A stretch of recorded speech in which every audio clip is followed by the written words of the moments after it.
God promises He'll show up where worship is, but He doesn't promise He'll show up where worry is. That's amazing, isn't it?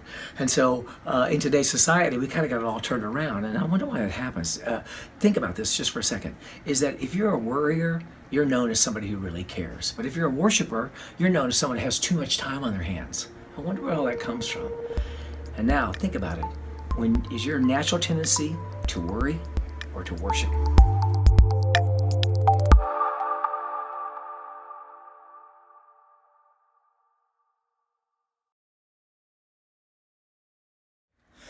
So we need to shift a culture, and I know you can't go any further than the culture will allow you. So you have a great vision, but a culture will eat up the vision. We have a vision of having a church that's filled with people that are worshiping, and the idea that our home is filled with worship, but there's a culture that's got to shift.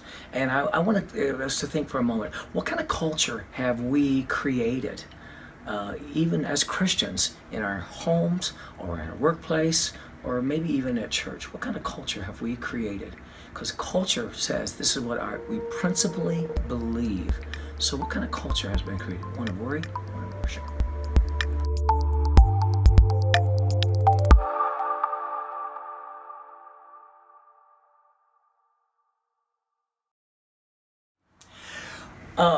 The Bible says, sing to yourselves in psalms and hymns and spiritual songs. We know that. We know Ephesians chapter 5.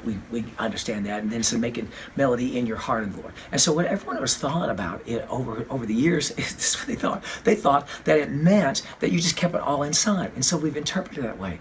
But the Greek text does not say that.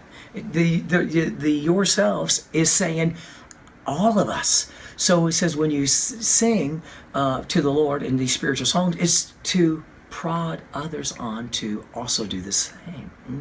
And then when it says in your heart, the real text means with all your heart, with everything within you. So what it's really saying is get with everybody else and sing your heart out, so they'll want to sing their heart out, so that what? You can do it with all your heart, they'll do it with all their heart. And there's something about that collective, prodding each other on that causes a worship to go to another level.